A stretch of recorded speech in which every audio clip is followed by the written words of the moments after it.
Nous sommes toujours dans notre application WebAssembly qui tourne dans le navigateur sur le poste du client. La preuve, si je fais afficher les outils développeurs avec F12 et que je vais dans Network, en cliquant les différentes options qui sont dans le menu ici, je vois qu'il n'y a aucun aller-retour avec le serveur. Tout est exécuté localement, encore une fois, sur le poste du client.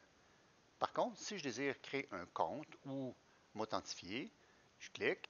À partir de ce moment, c'est vraiment une application côté serveur qui est exécutée. Le trafic réseau en fait foi. Il arrive certaines situations où est-ce qu'on désire personnaliser la page d'enregistrement, ne serait-ce que de changer les libellés pour les mettre en français, ou ajouter d'autres informations comme par exemple spécifier votre rôle, étudiant, coordonnateur ou milieu de stage.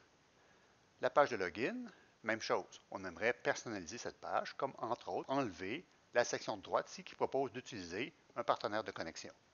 De retour dans mon projet Visual Studio, si je m'en vais sur le projet côté serveur, je clique sur le triangle, je m'en vais dans Dependencies, clique, je m'en vais dans Package, clique. Les pages Login, Register, entre autres, proviennent de l'assembly suivante. On aimerait les manipuler, c'est-à-dire les extraire de cette assembly afin de les modifier. Nous allons faire ce qu'on appelle le scaffolding.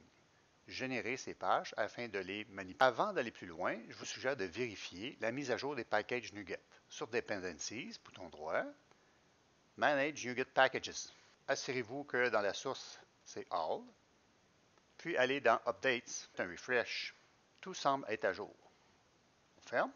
Pour faire le scaffolding des pages souhaitées, on peut utiliser l'interface graphique pour le faire. Toujours dans le projet serveur, c'est de ce côté-là que j'ai géré l'autorisation et les authentifications. Je m'en vais dans Areas, Identity, obtenir les pages Login et Register afin de les manipuler. Bouton droit sur le serveur, Ajouter, nouvel élément généré automatiquement, choisir Identity, Ajouter. Dans le panneau qui s'affiche, cocher Login, cocher Register, page qu'on souhaite personnaliser. Le DB Contexte, je clique sur la flèche et je choisis Application DB Contexte. Ajouter.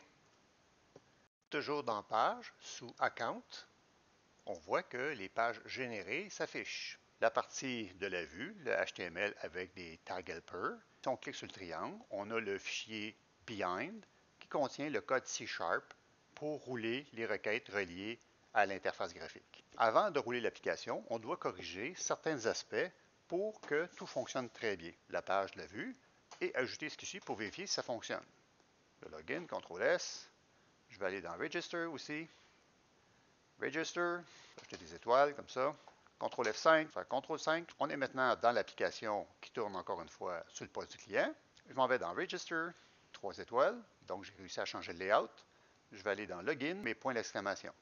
Il est maintenant possible de changer le cosmétique et en même temps d'interagir sur le code. Je vais dans le code Behind the Register. Je peux agir maintenant sur le code avant d'inscrire réellement l'usager pour ajouter des champs supplémentaires pour demander, comme j'ai dit tantôt, des informations de plus avant de procéder à son inscription.